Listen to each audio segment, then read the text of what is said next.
Can you Start believe? sharing. I mean, we're at 67, 68 boxes. And you're probably not even anywhere near.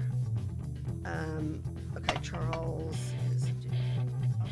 Sounds like you're just getting started, Don. Yeah, that's what Well, I'm I'm kind of talking about thinking. just the library. Just one room. I know. I'm just waiting until you start packing. Did those you pots admit and Dr. pans. Good?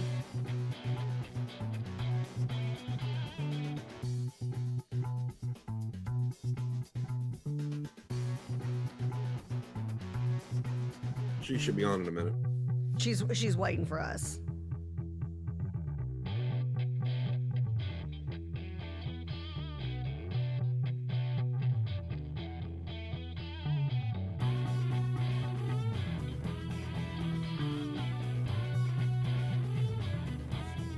Button.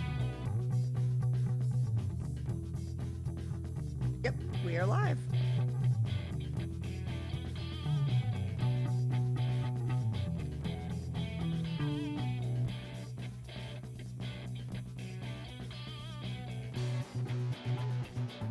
Did you see me type good morning, Kathy? On what? Yes, I did. It's on. Yep. Okay. Just wanted to make sure I was connected into Restream. We are good. Do you have Dr. Good in? She's on. I just emailed her.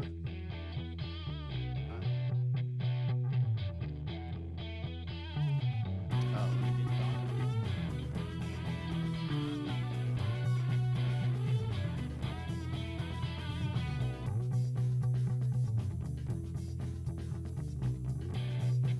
Have you all shared up, Don? Yep. You're good to go.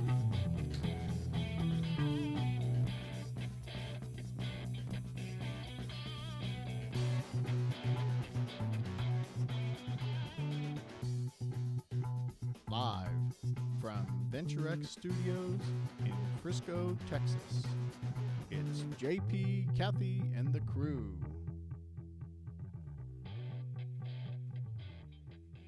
Hey, hey, hey. Good morning, Kathy. I'm over here cooking some things up for this morning. I don't think my mic is on. There's my mic. Thank you, Charles. That might be helpful. Yeah, Okay, cooking some stuff up. Wah, wah. There Did you I go. get the want? There you go. There it is.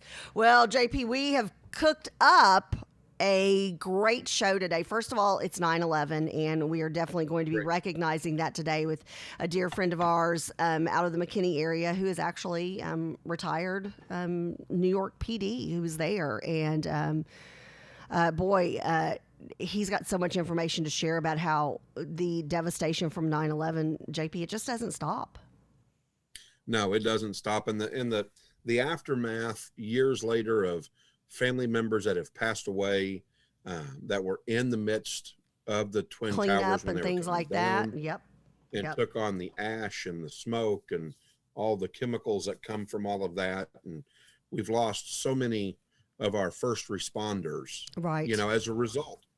And Not we continue necessarily to. It's just we lost a lot when the heartbreaking. buildings fell, Right. but the aftermath of them going in and doing what they did, spending hours, they didn't want to leave. Right. You couldn't get them to leave. No, God bless them. God Trying bless to them. find somebody alive in the rubble, and not giving up. And Right. and Gus was one of those. Gus has told his story before, and we're going to save it for 8 o'clock. But you Right. you definitely want to share this Yes, out. stay Tell your tuned. Stay tuned friends today. all about it to tune in today at 8 o'clock at least. Yep. And then we've got, well, first- they want us, if they're tuned in right now, they want to stay tuned in because we've got Dr. Good back on the show. And we're so happy Right. to have her back, especially now, including my own son. Yesterday went back to a hybrid school. It's a lot different than I thought it would be. Very anxious to hear her take on things. And she's got some big news from the TEA that she's going to be breaking on the show today. She does. And that's what I was going to say, that, share it out, invite your friends to be a part of the show. Yes. Because it's huge today. Dr. Good is going to come on and talk about this is one of those things she and I talked yesterday, and the commissioner got it right this time. And that is how to Nailed restore, it. this mental health aspect, and how teachers can be a part of that, and what to look for as kids come back onto campuses, and how to cope. We're using the word cope with our children, almost like we were in World War II in Europe. where the bombs have stopped falling and they can go back to the classroom But now. it's still devastating, and there's still fear, JP.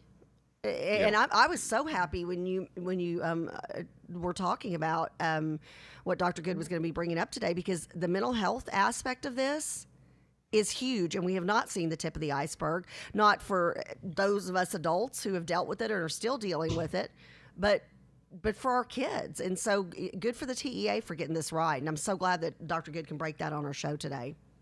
In fact, let's go ahead and bring Dr. Good on. Good morning, Dr. Good. Good morning. How are you? Good Well, morning. thank you. How, you look fantastic. Look at you. Look at Well, you, Dr. I rushed Good. home from the gym. Now that you guys have all this fancy equipment, I can't sneak off to a corner in the gym and use my phone. I gotta run home and get the computer, going. So I love it that you still got your workout in. Anyways. take it till you make it. So you had asked me yesterday to prepare my "Where Was I" story. Yes. I've been blessed, I guess, in the long run, to say that I have these stories. I was a first year principal at 9/11 in 2001. Oh, wow. I was in my second month of being a principal, and imagine I'm in the conference room, which is where I used to hang out, and I always had the TV going, and I saw the first tower go, and it's like, oh gosh, plane accidentally hit and then you see the second one, and you go, that can't be. My brain was saying, wait, how can you have two accidents? I was trying to compute that in my head, Right. because we've not had that kind of terrorism before. We weren't used to that. That was the beginning of getting used to that. So I started having parents come and want to check their kids out, because frankly, the Hispanic media can be just as bad as ours. And so they were telling parents that there were planes flying to Dallas to drop planes here. And they wanted to take their kids home and bunker, down there. And it's like, the school is the safest place for your kids right now. But no, so we had a lot to contend with. And it was a very scary day. In reflection now, Dr. Good, we're at 2020. First of all, as a senior in high school, I never thought 2020 would get here, from 1990, let alone, watching 9/11 and being a part of 9/11 and getting ready for work and going, this isn't happening. Have we remembered? Have we done a good enough job to stay on top of this and remember and understand the aftermath? Those are good questions. I think we've had a lot to distract us from that. If you think about it, It's a very politically correct way to put that, Dr. Good, if I might say so. we have had a lot as a society to handle since then. I almost think we lost our innocence that day. Yes. And Right. Yes. so we're now having to look at violence in a more sophisticated way, always cautious about putting blame and before we have all the facts. We're just different people today. Yeah. Well, and we I'll tell have you, I we think have that sharing of 24/7 access through social media, through our phones, to news, all kinds of news, anywhere at any time, that we didn't have. It was so different back on 9/11 when the towers came down, because unless you just happened to be on like a Good Morning America talk show, you didn't see that happening. And until somebody, like I had a friend from Austin call me and say, we're under attack. And she said, go turn on the news right now. I was upstairs in my home working. But nowadays you would have alerts on your phone out the wazoo. People would be texting you. People would be sending links. It's so different. So I think you're right, Dr. Good. We did lose our innocence, and it's almost like we continue to lose more innocence every single day that we're on social media. And COVID hasn't helped. When Right. COVID started hitting, I looked back, I was sort of reflecting. I thought, wow, here I lived through 9/11 as a first year principal. Now I'm a superintendent, and I'm living through COVID. Goodness gracious. And mental health, bringing it back to the mental health help has never been more important than it is now. Never. Yes. Well, and the commissioner of TEA is addressing that. That's part of what happened in your meeting yesterday. Is that not right? Yes, matter of fact, he has something called where they've partnered with Texas Project Restore, and so what they've done is they've understood that the kids have issues, but so does staff, right? And so they have a video series that they are introducing. He introduced it yesterday, and there's videos that will train the teacher in handling his or her trauma, and then being able to handle the kids, right? Because how many times have you heard about you can't be a good parent until you handle your own issues, your own, issues that you had with your parents? And so the video series is understanding trauma and its impact, and then it goes on to understanding your experiences and building resilience. That's for the teacher. And then it's understanding your students' experiences.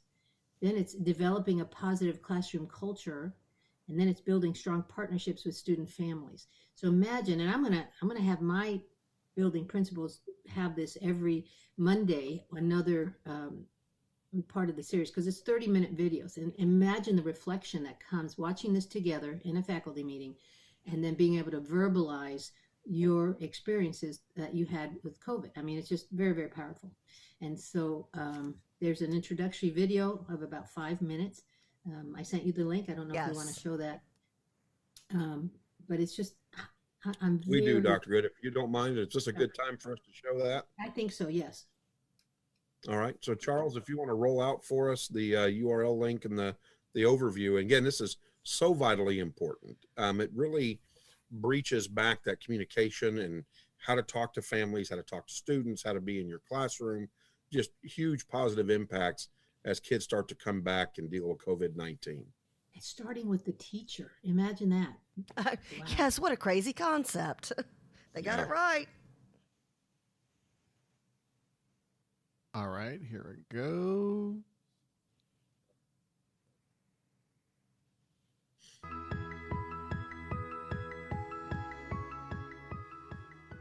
As a community of educators, over the past 6 months, you've been through so much.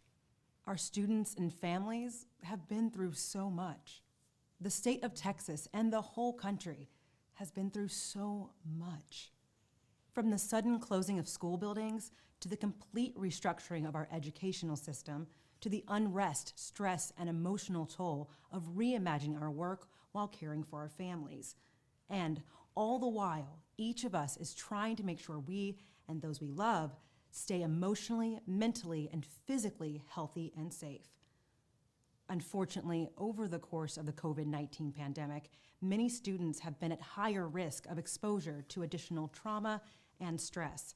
And as we all head back to school, whether in person or virtually, there are tremendous needs related to widespread losses of safety and predictability. Supporting mental health, emotional well-being, and teaching and learning is essential at this time. That's why the Texas Education Agency has launched Project Restore, a trauma-informed training video series designed to connect you with relevant science and strategies that can help you address the emotional needs of your students, but also yourself, your colleagues, and students' families. I'm Tori, and I want to personally welcome you to our video series. I'm so glad you're here. This brief introductory video is designed to orient you to what to expect from the series. Whether you have significant experience with trauma-informed training, or this is your first time learning about it, this series is for you. Whether you're a teacher, teaching assistant, paraprofessional, school leader, district leader, counselor, or any other school support staff, this series is for you. You can expect each video in our series to be inspiring, uplifting, and informative, providing you with the latest science from developmental psychology, attachment, neurobiology, and trauma. And while this video series has been made in direct response to the COVID-19 pandemic, this content is always relevant and applicable.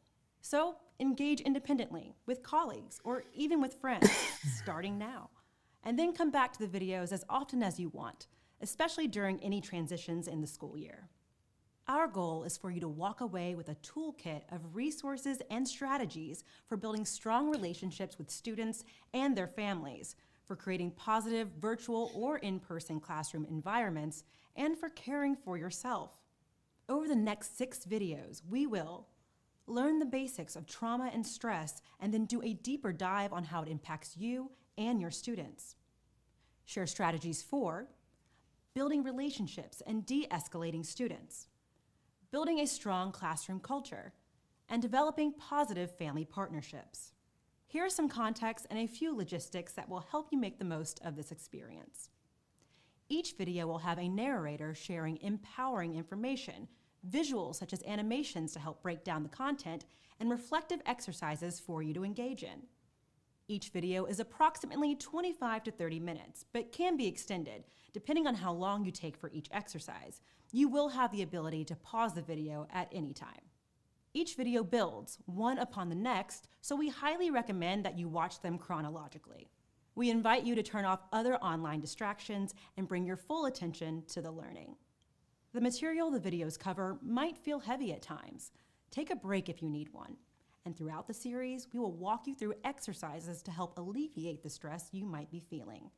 One way to process what you're experiencing is through written reflection. Have a writing tool and some paper ready. Whenever you see this symbol, it is your invitation to reflect. The best learning happens when we tap into our own experiences, make sense of ideas, and apply them to our lives, which is why we'll be learning through discovery. This might feel a little different than other professional development or trainings because answers unfold as we move along the journey together. Stay open and stay curious. The learning and growth we are doing together takes time and will plant seeds that spark growth for a lifetime. There will be plenty of new content covered, but there is no need to pressure yourself to master or absorb everything immediately. Finally, starting with our next video, you will receive CPE credits through TEA at the end of each video. Before we go, we want to say thank you. Thank you for all you've done for your students, schools, and communities over the last several months, and for the work you will continue to do to support the achievement of our students during an incredibly challenging time. We hope that through Project Restore, you'll not only feel valued for the work you've done so far, but encouraged about the work that you will continue to do to facilitate resilience and growth in yourself, your colleagues, and your students in the wake of COVID-19.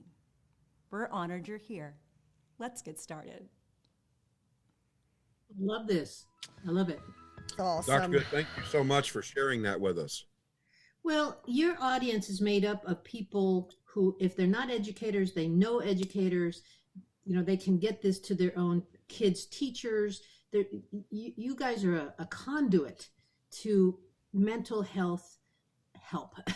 And so thank you for letting me bring this to you. Absolutely. But I'm so excited that we have the ability to help our teachers and other staff members start processing this what's happened to them, and then being able to help kids with it as well. So that's very exciting. It really is. You know, if you think about it, we'll talk about the way times have changed. 6 months ago, would we have even had mental health being discussed like it is so openly in schools and amongst educators and, you know, superintendents and TEA leadership? I don't think so. So at least we've come a little bit further. Really, with the commissioner, we have a very different relationship with the commissioner. That's a good point. That's a very good point. So I guess he's gone to once a week from twice a week, but we hope really that he will even, I don't know when he'll ever go to once a month, but I think it would be very healthy for him to have over time, if we ever get to more normal school time, right, that he stay in contact with his superintendents in Texas. Agree. And so just to change the subject a little bit more, I'm curious, would you like to know how many PPEs the state of Texas have? You know, they have done some stuff for our mental health, but they've also done things to keep our kids and our staff healthy and safe from COVID. I've got the PPE numbers that came out yesterday. If you can believe this, the state has bought for adults 40 million masks, For students, 16 million masks. Adult reusable masks, 10 million. Student reusable masks, 4,970,000, so almost 5 million. For face shields, 773,000 face shields, Wow. 42,000 thermometers, and 619,000 gallons of hand sanitizer. And that has been sent out to the schools across Texas. That's amazing. I mean, those are staggering numbers. It's a lot of hand sanitizer. It is. I could say they even tell you how many pallets. That was 5,732 pallets of sanitizer. Altogether, all of this was 7,900, almost 8,000 pallets of PPE that were sent out across the state. I mean, it's been an amazing journey that we have had with our Texas Education Agency, who, we've always viewed as a little bit as a, try not to get their attention sort of thing. And now we're putting this journey together to keep kids and staff safe. And so my hope is that we are able to retain that relationship over time. It's one of those things, and I love, you've always got such a great attitude. When life gives you lemons, you make lemonade, kind of a thing. You're very much, and that's why your staff at Legacy, at both of your campuses, were so resilient, and you have parents who are thrilled with the results, and you have educators who are happy educating because y'all rose to the occasion. And I think this is one of those, you said that out of COVID, and you said this, gosh, back in April, right when it started, you said that you now have new best practices as the superintendent and CEO that you will continue from now on. And so I love to see that this is possibly going to be a best practice that comes out of that. Is that communication with the TEA, commissioner? My hope is, yes. That's one. The other is that we have now been having, we call them Zoom meetings like we used to call Xeroxing, right? We actually don't use Zoom to do it, but to have Zoom meetings with not only our staff, but our parents in English and Spanish. And we've been able to grow that, the number up from 60 showing up to now 160 showing up, which still isn't all of our parents. But again, it's showing me that our parents are increasing in their understanding of how to use technology, and our Spanish numbers have grown too. And that's been sort of cool. Okay. A lot of our Spanish dominant folks, they don't have a lot of technology skill, but they've been forced to, since the end of March to get better at it. And I'll tell you, I'm sure districts all over Texas will tell you this, our student information databases have never been cleaner than they are now as far as updated cell phones and email addresses, because they haven't been able to go to the schools. And so they rely on the messages that we're sending, whether through email or through text message. And so, and that's one of the things I rely on the parents who do come to our parent meetings to say, hey, folks, I know people who aren't on this parent meeting. Please make sure that if they're not getting these messages, this is what they do. And so we've been able to increase to them. Yeah. And that's the Legacy story. That is a Texas, in Texas district story. It's huge. Or maybe even national, because frankly, everything I've seen happen in Texas is happening all over the country. It's awesome. Well, Dr. Good, I cannot thank you enough for sharing your 9/11 story. But then also passing on some light into the fact that TEA is going to help districts address mental health, both in the classroom and out of the classroom for staff, students. And so that's fantastic. Thank you so much for sharing all that. And then we can see you Sunday. 8 o'clock on Sunday. We will talk more about that so that we can make sure we get the word out even further. Love it. Absolutely. Thank you, Dr. Good. Have a blessed day, Dr. Good. Thank you. You too. All right. Well, Kathy, there's a lot more going that's on. Great in the state information. of Texas. That's just great. That's good news, right, JP? I mean, you worked closely with the it's schools good. while you were a judge. I used to be a high school teacher in Plano. That's just good news. Yeah, it's required, and I'm glad that we're fulfilling awesome. this huge gap, filling this huge gap for mental health. Substance abuse, you throw into that. Oh, You've got a 30% turnaround right now on people reusing. There's been a huge increase in substance abuse. And I'm not talking amongst kids. Right. I'm talking amongst adults. Right. So I'll tell you though, what the other good news is that we are not jumping on the bandwagon here in the state of Texas, and I knew we weren't when it No. comes to defunding the police. Amen. Do that again. I like it when you do that. Amen. That's Yep. boy howdy. That's I was so happy to see this come out of Governor Abbott's office. It's not even funny. I was thrilled. You jump on it. You sent it to me before I could send it to you, and I'm going to let you lead it in because I want to talk about what the Houston congressman and mayor have said. Oh, I have not heard this. Oh, come on. We're in a good mood. Is this going to make me mad? Governor Abbott basically has sent out a pledge, and I love it because I've been watching the different state reps and state senators, including our state reps here in the Collin County area, our state senator, Angela Paxton. All over the state of Texas, you're seeing people sign down, these leaders in the legislature sitting down, putting pen to paper and signing a pledge saying that they will not ask or they will not make any kind of movements in support in any way, shape, or form of defunding the police in the great state of Texas. And this is an initiative coming from the governor. So Governor Abbott has sent this pledge out. All of the different people who will be involved in the next legislative session, which will start, like January 21st, January something.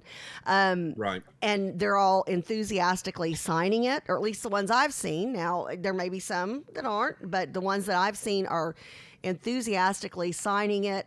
Very happy to do so because, as you and I know, yes, I'm sure somebody from the other party will probably put some kind of legislation out there that will say something about defunding the police. But you and I know that it's those amendments to the other bills that might not have anything to do with police funding is where you can stick something in that can be very dangerous and very hurtful in the state of Texas. And so these reps and senators are signing off saying if it has anything to do with defunding the police and not supporting them, then we will not take part of it. We will not support any type of legislation.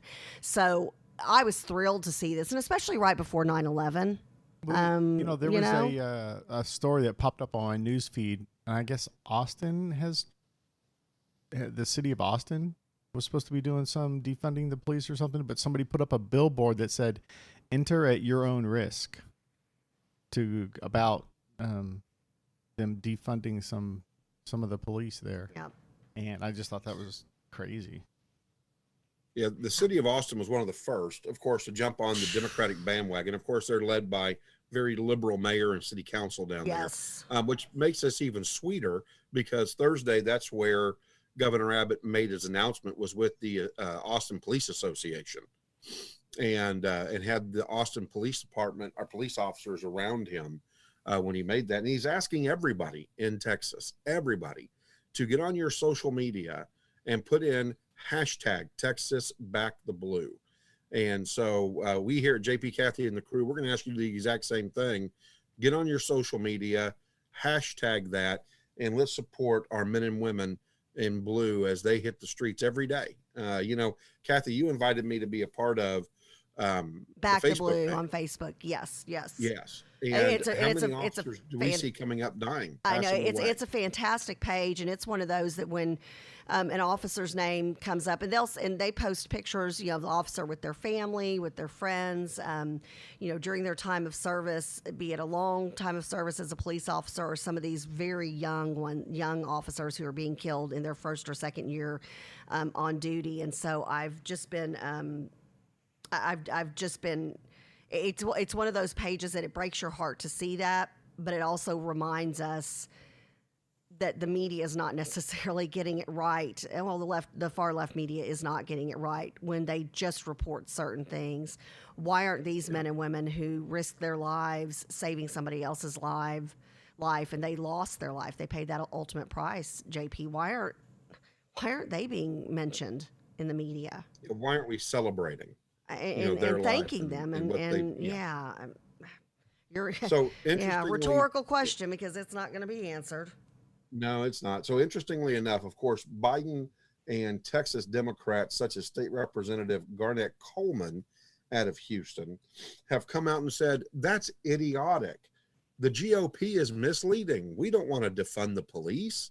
Joe Biden says, I don't want to defund the police. I don't know where that's come from. Yes, I kid you not. That is the direct quote. Yes, Okay. and they go on to say, with the Houston mayor Sylvester Turner, who we know is absolutely not biased. Remember the GOP convention. I'm not even. If you have my mom taught me, if you don't have anything nice to say, don't say anything at all. There you go. So he goes on to say, the quote is, "There is no definition for that," he said. "In Houston, we need more patrol officers. We've never had enough per capita. Do we need," and I would say on the state level too, "alternative forms of public safety? You're damn right we do. But that doesn't mean you have to take it away from police budgets." Really? Seriously? You gotta be kidding me. Okay, everybody coming back and trying to change the narrative, trying to change. You can't rewind things that are already out there. The Democrats are known for hopping on the bandwagon, and this is from the local level all the way up to their presidential and vice presidential candidates. They're all about the chaos. During their convention, JP, let's go back, and I know we're getting ready to have Gus come on, but just let's remember that, and I'm sorry, maybe I missed it. Was there one time when they mentioned all of the violence in our cities? Yeah. They didn't mention it at all, the entire convention.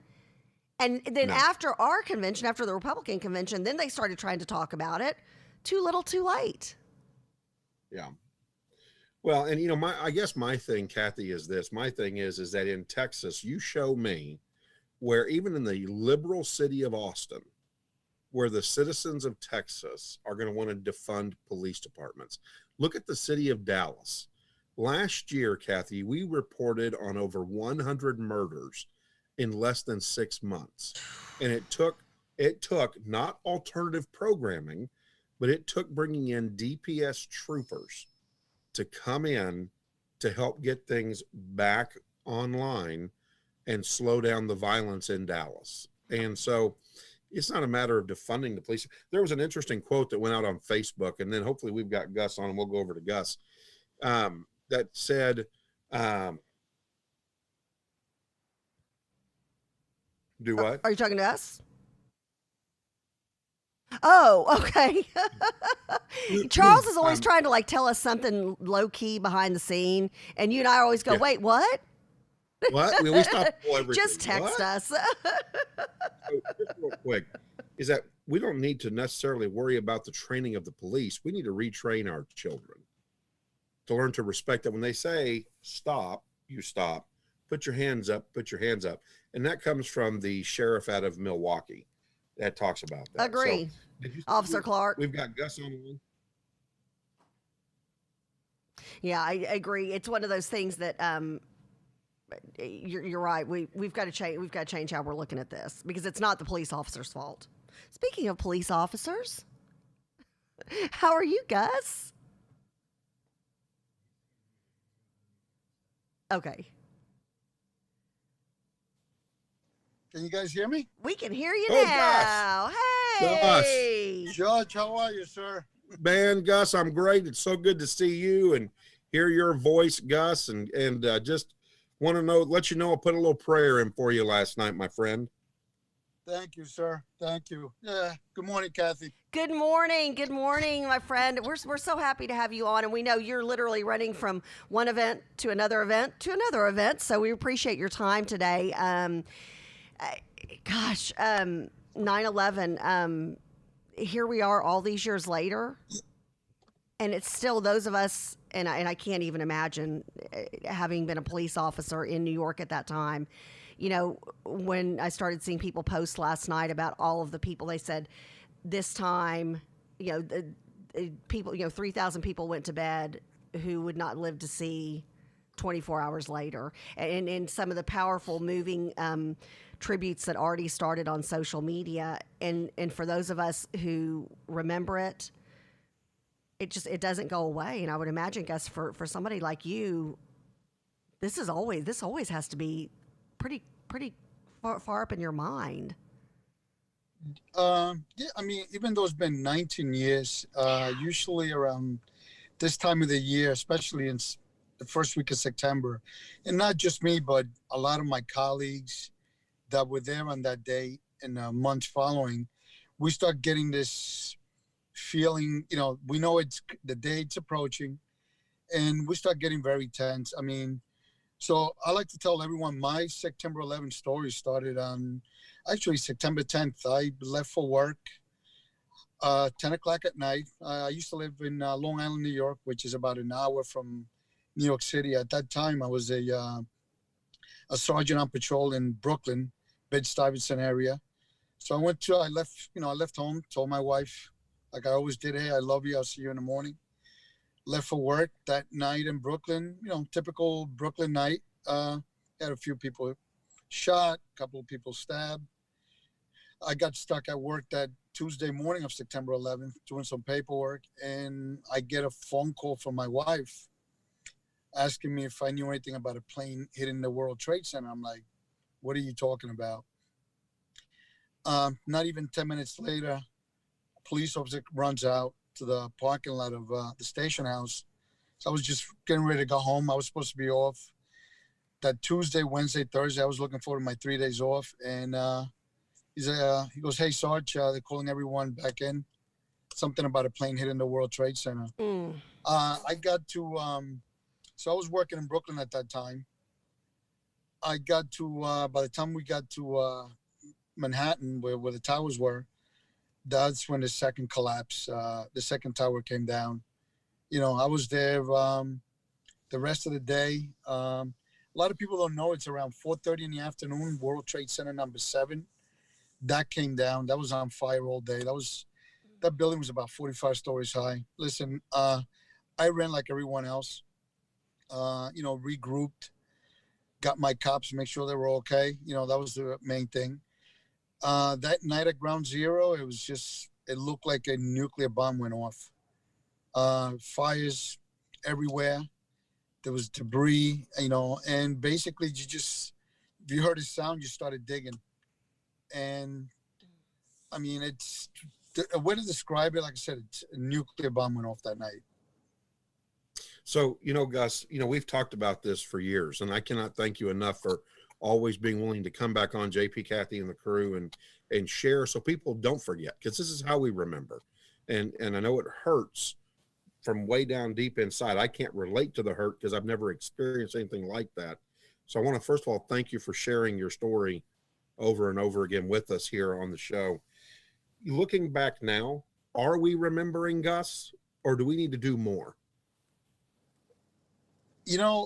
Last year, so my kids go to live here in McKinney, and my daughter, at the time I didn't have kids.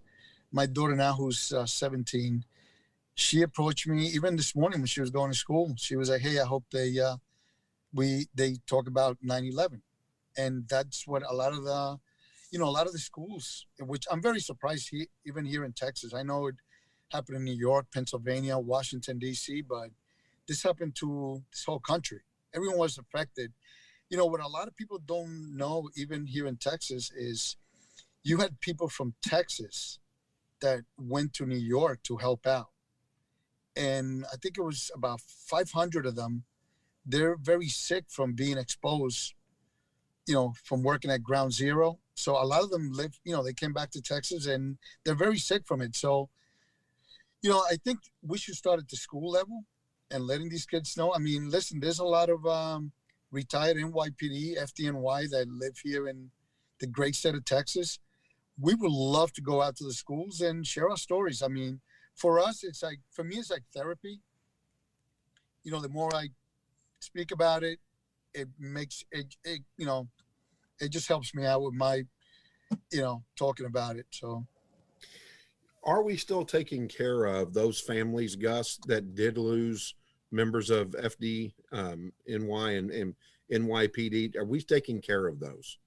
Yes. Oh yeah. No, it's so the NYPD, the FDNY, and also construction workers, also a lot of these companies. I mean, last night I was watching a program, Cantor Fitzgerald, who lost all their employees, 658 employees. Their CEO was on. They're still, to this day, they're taking care of the families. So like for myself, I'm part of, in a lot of the, not just the police officers, firemen, also construction workers that were there at Ground Zero. We're part of it's called the World Trade Center Health Program. So basically, if you work, they came out with a study. If you have more than, I think it's 100 hours working at Ground Zero, you're gonna catch something. So I mean, myself, I got over 600 hours working both at Ground Zero and then there was a landfill out in Staten Island, Great Kills, where all that debris from Ground Zero was brought out there. I mean, and Ground Zero was, you know, it was, how can I explain it? It was, okay, that's where it happened. That's a huge grave. But all these people's remains ended up at that landfill. And that's how they, just a little quick story about the landfill in Staten Island. We spent about 14 hours just sifting with a metal rake looking for people's remains. And I mean, and we would separate them between their property and body parts. So that in itself, that's a whole other issue there. Well, and I was going to ask you guys on the mental health side, are they still providing mental health services and support? I know several officers who have still struggled today with the memory of being out there and putting in the number of hours that they've put in and the body parts and the screams and what they thought were screams, but it was really pipes hissing or metal moving or churning, Oh yeah, no, that's like I said, every 6 months I'm like I said, here locally, I go get, go speak to someone.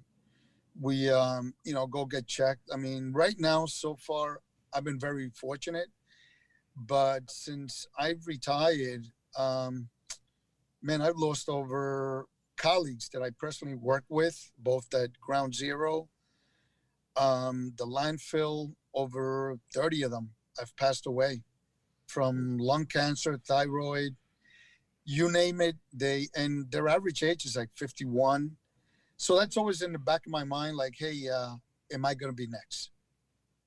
But so far I've been good. I guess the Lord doesn't need me up there yet.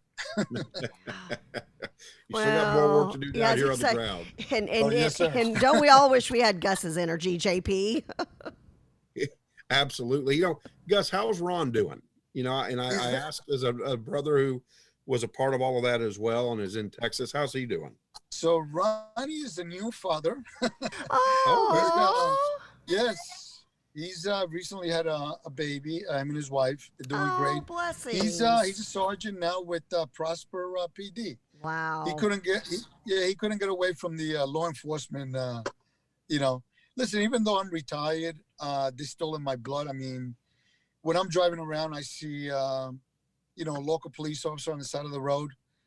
I usually slow down and I make sure they're okay.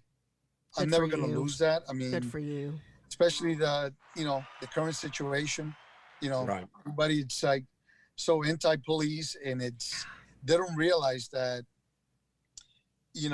that thin blue line is what's keeping, this whole world sane. Right. This country, especially. Right. I have a brother-in-law that's a Gus, retired police officer, and I have to say that I really appreciate the service because it's a sacrificial type of a position. There are lots of stuff that you have to sacrifice, even with your family and your friends and just life in general. And I really do appreciate your service. We had a saying in the police department, and I'm sure it's even here in Texas. It's unless you're willing to pick up a badge and protect your city, I suggest you stop criticizing those who are, and be thankful for their sacrifice. Law enforcement, it's unless you've done it, people don't know how it is. I mean, the stress with the families, you're missing holidays, birth of your kid. Sometimes it's hard to explain.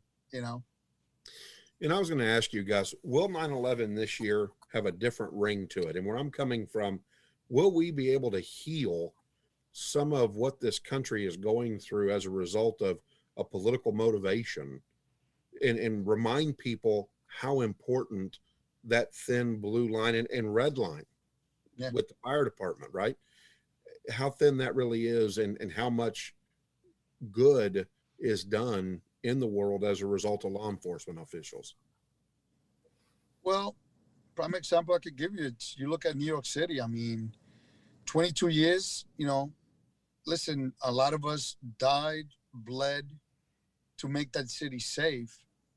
And it took 3 years for someone to destroy that whole city. I mean, the crime, it's out of control. I mean, it's, even though I don't live there anymore, I still have a lot of friends, a lot of relatives. And it just amazes me that in 3 years, the current administration there destroyed that whole city, and it's happening in other parts of the country. I mean, it's an eye opener. It's scary is what it is. It's absolutely scary, know? And so, but again, I cannot tell you from the bottom of my heart, Gus, what you guys did out there. And as we watched it on TV and you lived it, the horror that must have been, it all went away because you guys were so good at what you were doing and so focused. And so I cannot thank you enough for all that you did. To me, it was, it was just a job. I was just doing my job. I mean, just like, I'm speaking for myself, and I'm sure all of us, both police officers, firemen, it was just, that's what we signed up for. I mean, the one thing that I mean, from 9/11 and the following months, the hardest thing was the days that you weren't working at Ground Zero or at the landfill was attending funerals.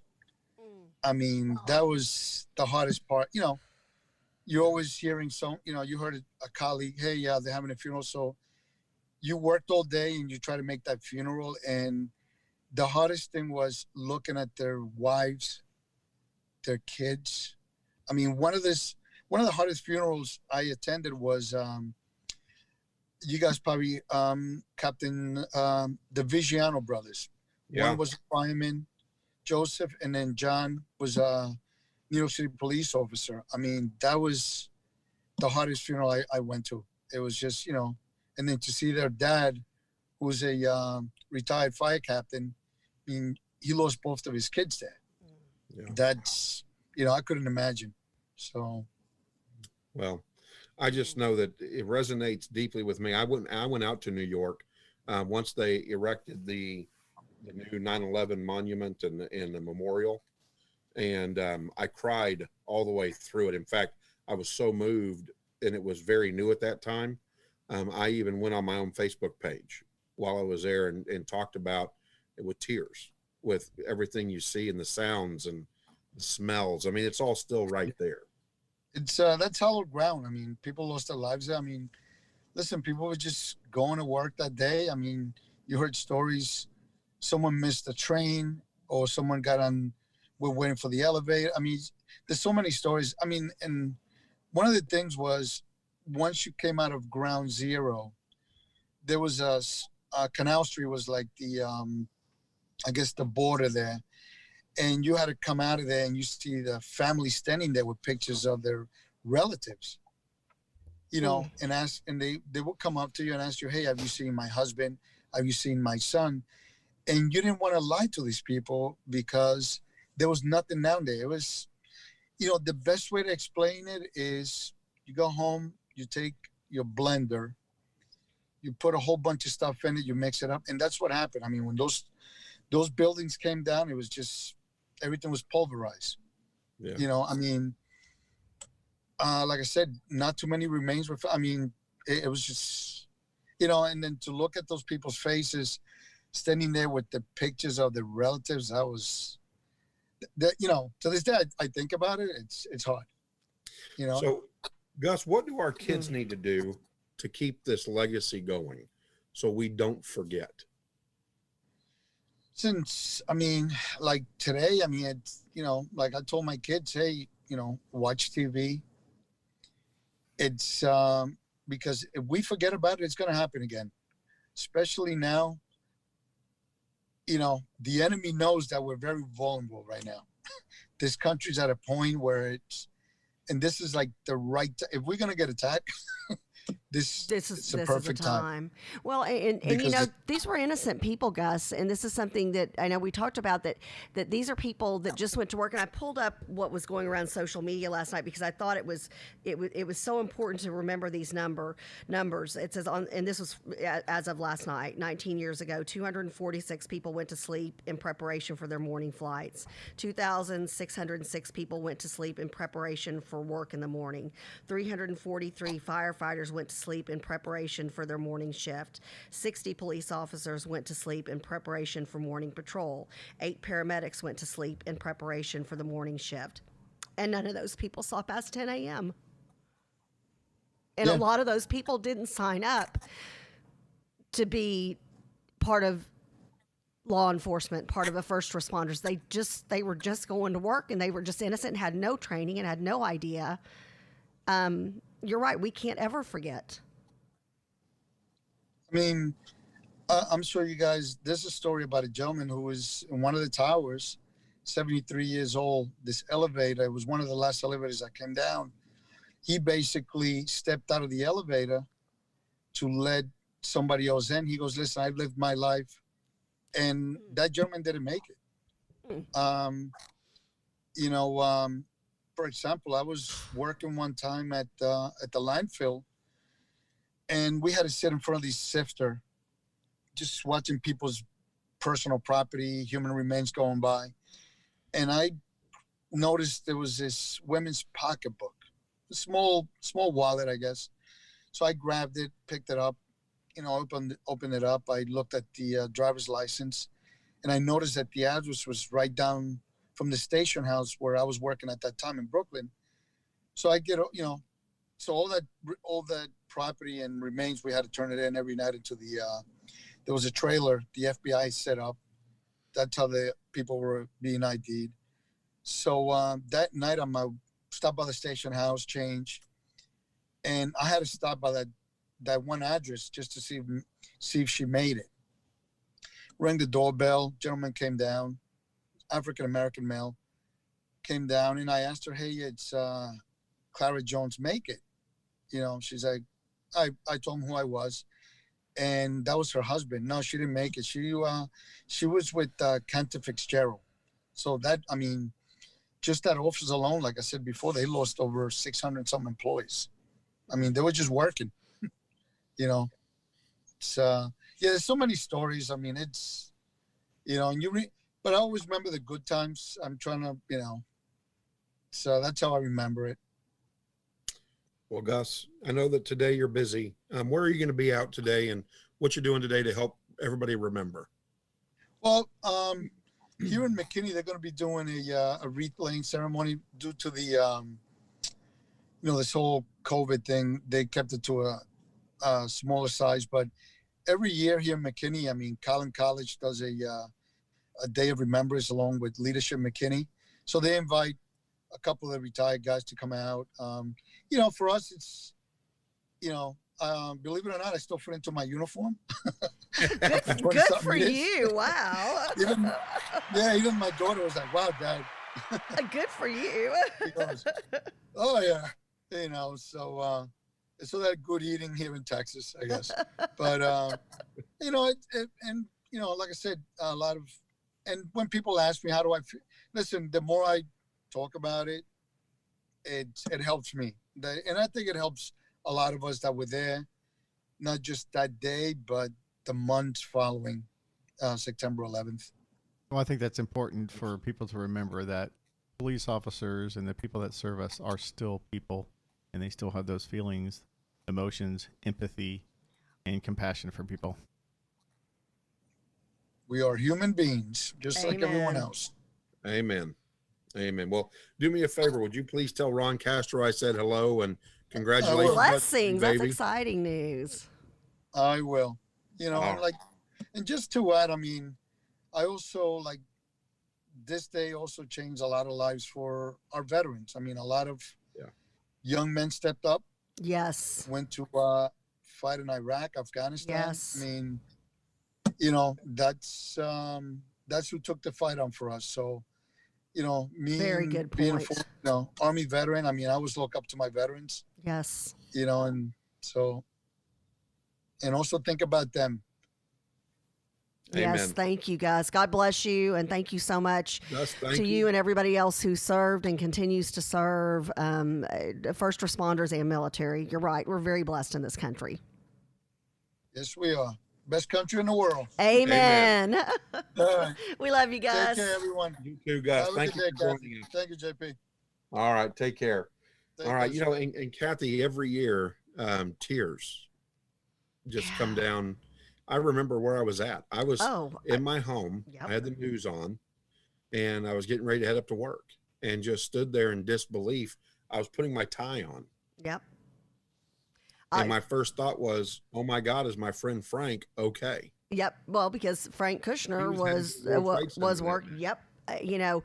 I remember Emily was almost 2, and I was working from home.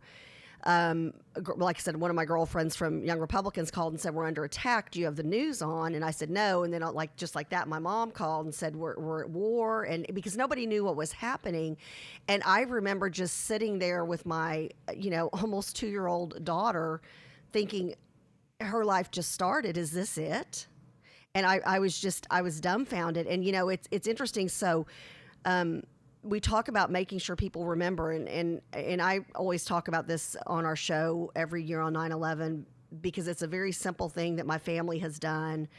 And we started doing this when my son wasn't born when 9/11 happened. My daughter was, and I remember when he got to be in elementary school and we would talk about 9/11. I thought, he doesn't have the remembrance, and Emily was so little, she doesn't have that remembrance as much. So what I do, and we still do this, even when if my daughter's she's living on her own right now, so we'll FaceTime her in if she can't come by. But every 9/11, since the kids were in elementary school, I get a red candle, a white candle, and a blue candle.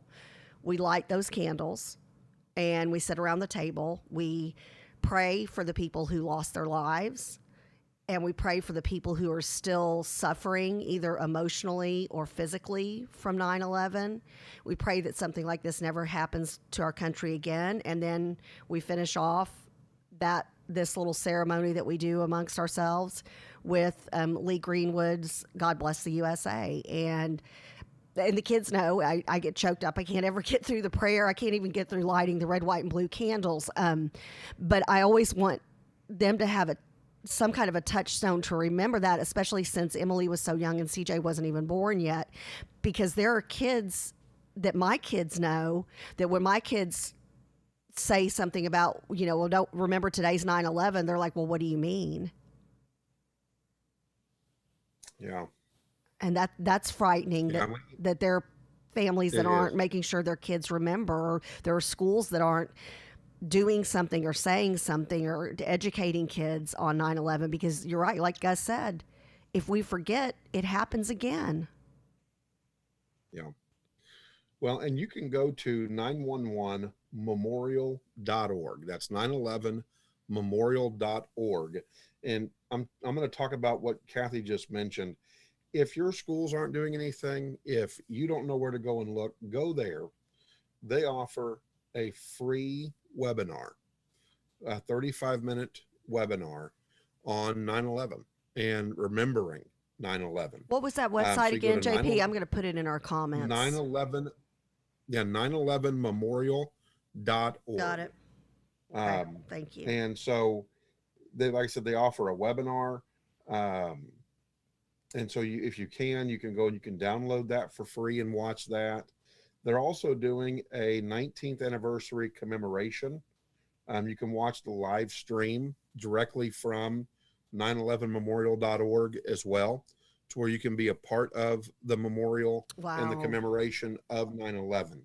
And so would highly recommend that you do that as well. And of course, these things cost. So they're always looking for donations and support of the memorial and the museum. And Kathy, I don't know if you remember me calling you in tears when I was in there and telling you Well, just because it's like it all. I remember you said it's all. I'm here at the memorial, and it's all coming back to me, and everybody has that. Everybody, no matter what your lot in life is, no matter what you were doing at that time, that when 9/11 happened, that's something you don't forget, and and I remember, yeah, you called me and I could barely, I was like, are you okay? And you're like, and then finally I was like, oh, he's at the memorial, because you could barely speak when you were at that memorial. And you said, it's like it just happened today when you're here. I remember when I came downstairs getting ready to leave for work. I had my backpack on, and the Today Show was on, and they broke in and said a commuter aircraft just crashed into the building. And when I saw what had happened, the first thought I had is that was not an accident. Right. That was my first thought. And then especially when the second one hit, it was like, okay, now I know. But the first one hit, I just was stunned. I was stunned. Well, like Dr. Good said at the beginning of the show, and she was a first-year principal then, that she was trying to put puzzle pieces together that didn't fit. Like, wait a second, that couldn't have just accidentally happened. Yeah, when I saw that I was just like, there's no way that was an accident. Yeah, I knew it most immediately, because those buildings, there's nothing else around there. There's no reason, especially for a plane that large. None of it made sense. Yeah. So some of the comments, Kathy, that I've been reading on our stream. Yes, sir. Fred put on there, I love the Denton Fire honors. They honor the 343 FDNY firefighters that lost their lives that day. They have stay back 343 feet on the back of their rigs. Gail Meeks put on, people of NYC in 2002 were still very somber and actually helpful. They pulled together like no other. This is the America I know. Yes. God bless. Yes. Amen. Everybody came together. And I really hope today, and now luckily I know JP, you're busy, packing up your dad's house, and I know Charles, you've got stuff to do. I'm headed to Chuck Wright's Memorial Veterans Golf Tournament fundraiser after this, and I'm going to stay away from the TV as much as possible, just in case people try to make something political out of today. I don't want to see it. I don't want to see it. Well, and Coach Quigley put that our president is landing in Shanksville. He is speaking in tribute to heroes. And so we'll at least have that. Yeah. God bless him. Yeah. Let's see. Fred said, my friend who was FDNY Rescue 3 had swapped tours with a guy. The guy who was working his tour was killed there. And so these are the comments that come on. And Tio Loco said, good morning, JP. It's sad that we are slowly forgetting 9/11. I was still living in New York City on 9/11 and remember every moment from early that morning to the end of the day, and was actually scheduled to go to Manhattan. I was in a state office building in Queens, locked in a testing room, and information was very scarce. I personally knew so many people that lost loved ones that day. Hope you all have a blessed day. Thank you. I don't know, Kathy, that there was anybody that was absolutely not touched by 9/11. Well, some way, and think of how many of our friends, you're right, JP, and think of how many of our friends were in DC. You and I, having been in Young Republicans back in the day, we've got friends from all over the country, and a lot of them landed in DC with jobs. I had a friend who was on his way to the Pentagon when he saw it get hit, and he's in a rental car. It's just, and you look at, and I don't know, maybe because there's a whole generation that has grown up that didn't know about 9/11, haven't learned about it. Maybe they're not grateful for what we do have in this country and the fact that you can protest and you can speak your mind and you do have the First Amendment, you do have freedom of speech. But then at the end of the day, what has happened to respect for law enforcement? Now I watch these kids who have never fought through anything tough in their life, maybe personally, but as far as being an American, America doesn't hold you back at all. And they're spitting in the faces of police officers who are standing there trying to protect a church or a monument or a private sector business, and they're spitting in their face and they're screaming obscenities at them. Something's gone horribly wrong. Yeah. Oh, I agree.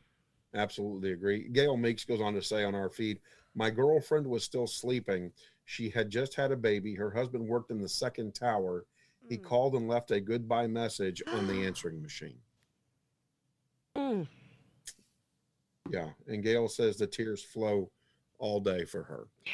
She says it's so hard. And she had another girlfriend who had a brother-in-law that works at the Pentagon. She didn't know for a day that he was okay because of all the phone lines down. Yeah. And yeah, that's, well, remember when we've talked to Frank about this on the show, he couldn't get calls incoming or outgoing. And again, this was, 19 years ago. So it was, cell service was very different then. And people were panicked because you couldn't get through to a loved one or a friend, and they couldn't get through to you. Yeah. Well, it was like with Frank now. Today I leave Frank alone. Yes. He can't talk about it. Yep. Well, he lost friends. Well, yeah. And he was supposed to be there. He was running late. And I remember trying to get a hold of Frank and calling and calling and calling. Of course, everybody was pouring in phone calls into that city that morning. And I finally got a hold of his mom, and his mom said that Frank is okay. But the phone lines are so jammed up that we'll go through his mom instead of him. And so, yeah, it's a very difficult time, even 19 years later. Right. For people. Well, I mean, you're choking up. I'm choking up. Charles is choking up. And if you were an American and you saw that literally people just like us going to work here in an office building, that's all they were doing. They didn't, raise their hand and, pledge their life in the military or as a first responder. They were just going to work. And JP, something else that's starting to make the rounds on, at least on Facebook right now, is an image. And it has the times. It looks like, an alarm you would set on your iPhone, and it has 8:46 a.m. North Tower struck, 9:03 a.m. South Tower struck, 9:37 a.m. Pentagon struck, 9:59 a.m. South Tower collapses, 10:07 a.m.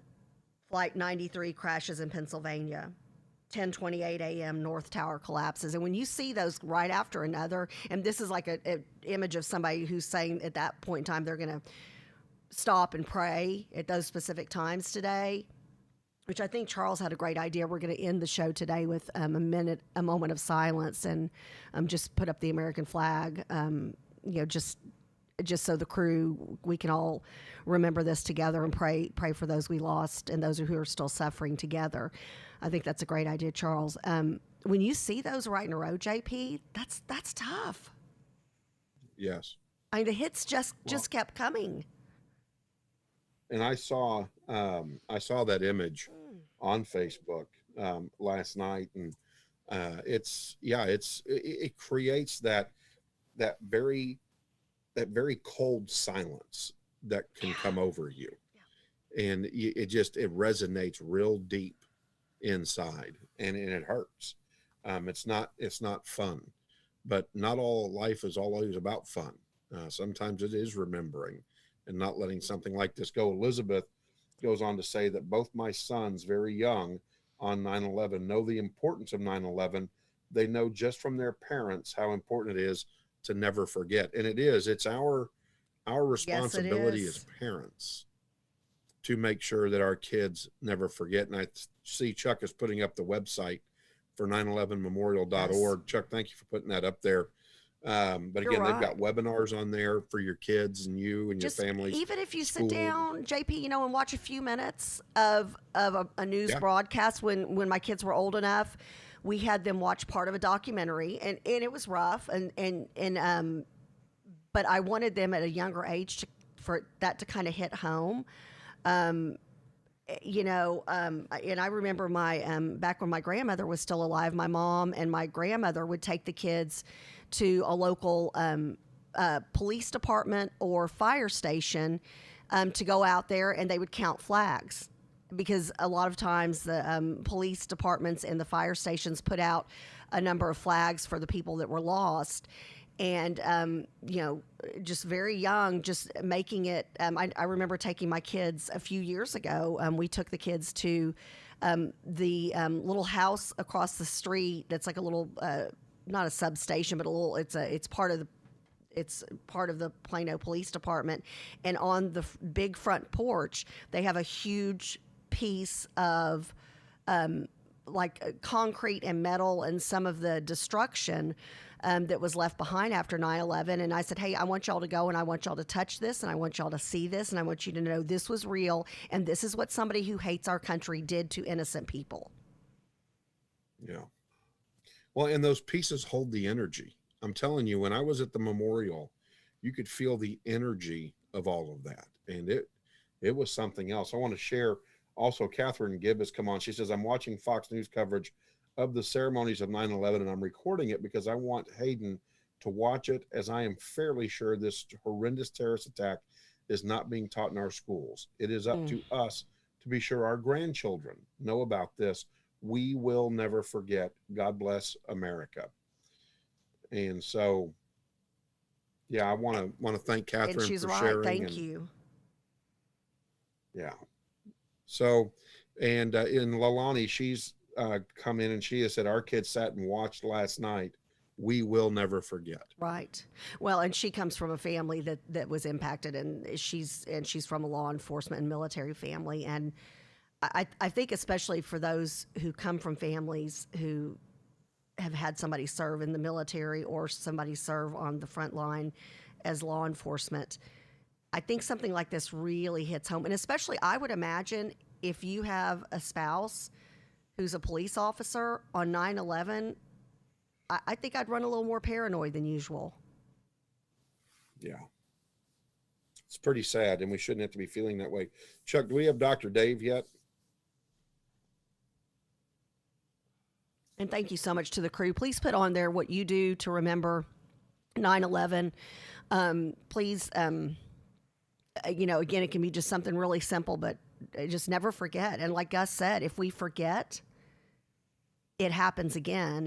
And I can't imagine our country making it through something like this right now. We were able to pull together.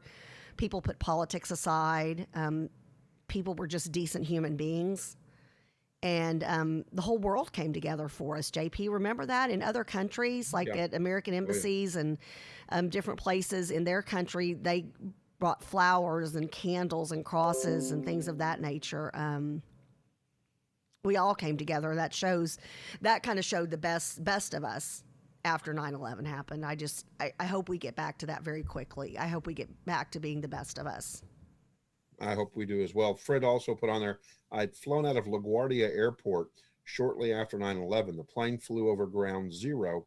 I had been there 3 days after it happened, helping dig out the FDNY command post. It was eerie. So I'll tell you, and again, I cannot thank the crew enough for sharing their personal stories and where they were at and what their friends may have gone through and how this has impacted them. And again, please continue to feel free to share this information. Go on our YouTube page, go to Linktree, and I know that Charles will put it up on the screen here in a little bit, and click on it and join us in any of our social media platforms and put your stories on there. Let us know how you remember. And because it's good. I think it's also good for the country to read how other people were impacted and what they were feeling, and to know that we were all in this together. That's for sure. We were all in this together. And like I said, Kathy, even the world began to embrace what we had gone through. Everybody's hearts went out. I mean, it showed, and something you and I've talked about for years on the show now, is that we're just losing our humanity. That was the best of humanity right after 9/11. All of, not only Americans coming together, but worldwide people standing up and praying for us. Yeah. And we've got Dr. Dave that's going to be trying to come on. I know he's been super busy, but again, it's what you go back to and you look at where you were at and what you were doing, and then the aftermath of that. One of the things, Kathy, I did to try to make sure that we didn't forget is the Collin County Young Republicans. I was the president at the time, and we went out for, I want to say 5 or 6 years. Every year. And I hooked up my friend's barbecue pit. Yep. And we hosted a barbecue.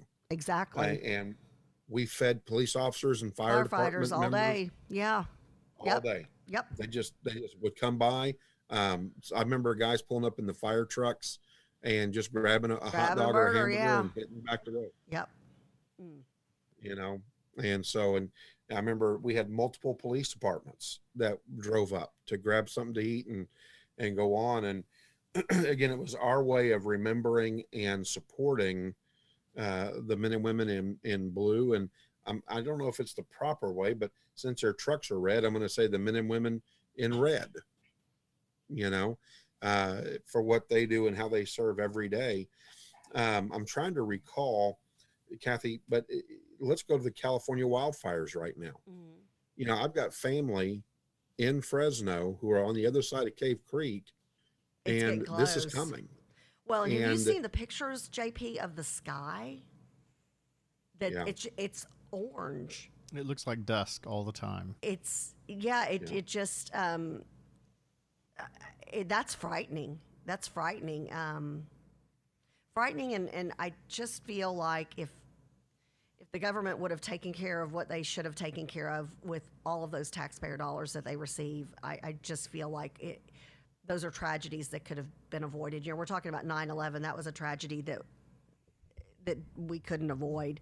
But gosh, it seems like, can you imagine? And it's getting closer and closer to where your family lives every year, being fearful of that every single year. Right. And because like I said, Fresno is the opening to the Sierra Nevadas. Right. That's the pathway to them. And you can see them all around the valley. And so, and we've got Texas firemen and women out there right now that are helping, trying to hold that line. And they're talking about just holding 20%. And so here we are in this era today. And yet the men and women of our first responder teams are still out there trying to protect and help preserve law in this country. Right. And so God bless all of them and all that they're doing to do that. And our part could be to not forget, to continue to remember and pass on the information. Well, and then I think something you mentioned earlier, I think right before we had Gus come on the line. And again, Gus, we love you dearly. And we're so appreciative of the fact that you spent time talking with the crew today about 9/11 and your experience. I think something you mentioned right before he came on air with us, and that was, okay, so yes, we do. It is imperative that we remind and we teach our children, especially those who weren't born yet or who were too young to remember, about 9/11, but also about respecting law enforcement. Here's the thing. If I get pulled over, there's not any part of my brain that thinks be a jerk, be an idiot. I think a police officer has pulled you over. They have a reason, and you need to listen to them and treat them with respect. That's how I was raised. So I think, like you said earlier, it starts with parents nowadays raising their kids to respect first responders. And here's the thing, here's the great thing. This as a former JP, that if you don't agree with law enforcement, you've got your day in court. Right. And it's that simple, right? It is. I don't know how we've gotten away from that. Kathy, some of the quotes that have come out of 9/11 that are out there, and there's quite a few of them. And this came from survivors. I still have the shoes I wore to work that day. The soles are melted and they are caked in ash. I keep them in a shoebox with the word deliverance written all around it. They're kind of like my ark, a reminder of God's presence and the life I owe to him. And that's a 9/11 survivor. Another quote that's come out of 9/11: never forget, a time to remember those who died, those who served, and those who carry on. And to this point, and maybe it's coming later today, the mayor today in New York has yet to step out into the public and talk about 9/11. Please tell me you didn't just say that. Please tell me please tell me since we've been on the air, we've just missed it. I wish I could. Our crew members are chiming in and talking about how he has not made an appearance yet. Nowhere to be found, I think, is the word. Is it no, it's an hour later there than it Yeah, is it's in almost Texas. 10 o'clock Okay. in New York right now. Right, so it's about So- 4 minutes. What's that, Charles? About 4 minutes until the memorial of the falling. Maybe he's going to be out at a memorial and he's waiting. I just, we were all the way in Texas. And you remember that day, JP, remember in Dallas, they shut down any of the high-storied, or what's the word I'm looking for? The buildings in downtown Dallas that were higher level, multiple story buildings. God, Kathy, get that right.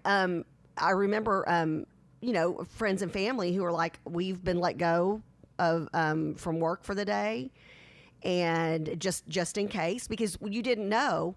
Well, and in Dallas being a big metropolis, is Dallas next? Is Chicago next? Everybody was thinking, is LA on the path? Everybody was thinking for these big cities. Were there other devastating plans for our cities? And I know right away we shut down President Bush shut down air travel. And that's another thing. I remember like a couple of days after 9/11, remember how odd it was in Erie to not have any planes in the sky, and it was so quiet. Remember that? Yeah, oh yeah, I do. And we talked about that. I do remember that. I had a former boss, and he was a former air traffic controller. Right. And on that day, he was saying, this just never happened. It was just how no planes in the air. Yeah. Basically pre-Wright brothers. Yeah, I mean, it's something none of us had experienced, because there's always some kind of noise in the sky. There's always a plane flying by somewhere when you look up. And then occasionally you'd see the military planes. Yes. And then you kind of got nervous, like, oh gosh, is something else coming? Because we just didn't know. I remember there being just such an unknown feeling of fear. And it was one of those things, all you could do was pray and just, ask God for grace, because we just didn't know, was there something else planned? If they were able to do this, if these terrorists, and they are terrorists, y'all, if you don't agree, you just might want to turn off the feed. But these are terrorists who hate our country because we are free. And we didn't know if they were able to pull this off, what else was waiting for us around the corner. Yeah, absolutely. This quote here, I don't know if you remember this. We will remember every rescuer who died in honor. We will remember every family that lives in grief. We will remember. Yes. George Bush. Yep. And I tell you what, no matter what you think of his presidency, he handled 9/11 beautifully. I thought he did such an amazing job. He was meant to be president at that time because he was able to handle that and navigate that just so incredibly. Remember that image of him. He was at an elementary school reading books to kids, and somebody came in and whispered, like Secret Service or somebody came in and whispered in his ear, and the look on his face is all consuming. It's just, you can just tell the magnitude of what had happened. Him finding out at that moment. All right, about 10 seconds. I'm going to go quiet for about a minute, and then we can continue afterwards for this 8:59 Central Time. Well, or JP, or do we leave it with the memorial? I think so. I think All we right, leave it so right there. so we'll say our goodbyes. Everybody have a blessed week, and please Have a blessed hug those weekend. that you love. Love you, JP. Love you, Charles. Love you to the you, crew. Hold those you love near, and have a blessed weekend. And we'll see y'all on Monday. God bless everybody. Love you, Charles. Love you, Kathy. Have a Mwah. blessed day.